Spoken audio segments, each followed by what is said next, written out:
で忘年会っていう言葉はないんだけど、まあ年末に、まあクリスマスと、まあ年末のパーティーっていうのもあります。まあ今までカリフォルニアで毎年、忘年会、まあ関係者たちと自分に、まあ身内って言ってもいいのかな。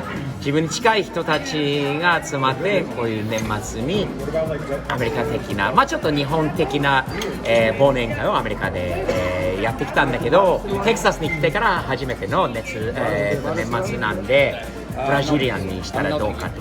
このレストランのオーナーたちも車好きで、自分が住んでるところからちょっと離れてるんだけれども、今日は周りにいるのは本当になんていうのかな、大変お世話になっている人たち、すごくいい人たち、もうカリフォルニアからここまで車運んでくれたジャスティンさん、アイブンさん、もうみんなすごいいい人たちに巻き込まれ、なんていうの、もう周りにいることで本当に幸せなことと、何より美味しいものと食べるのと飲めるので、すごく嬉しいです。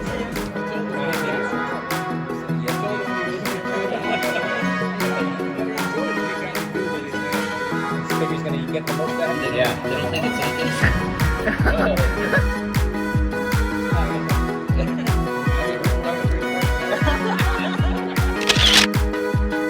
What's Kim got? Oh my god! Oh my god.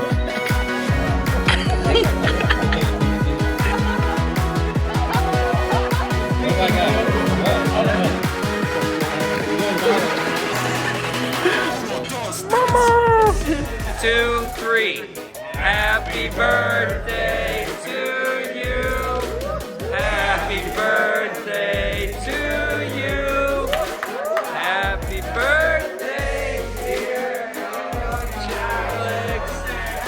Happy birthday to you.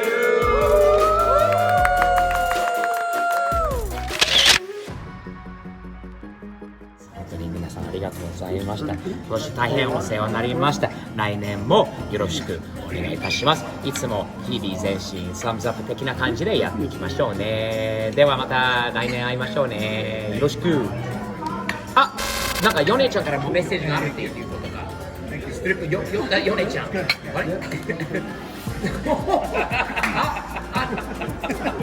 彼に似てるホットドッグのチャンピオンだよ。ネイサンズ。Is that the hot dog eating champion from Nathan's in New York?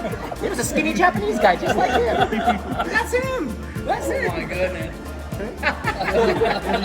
Yes.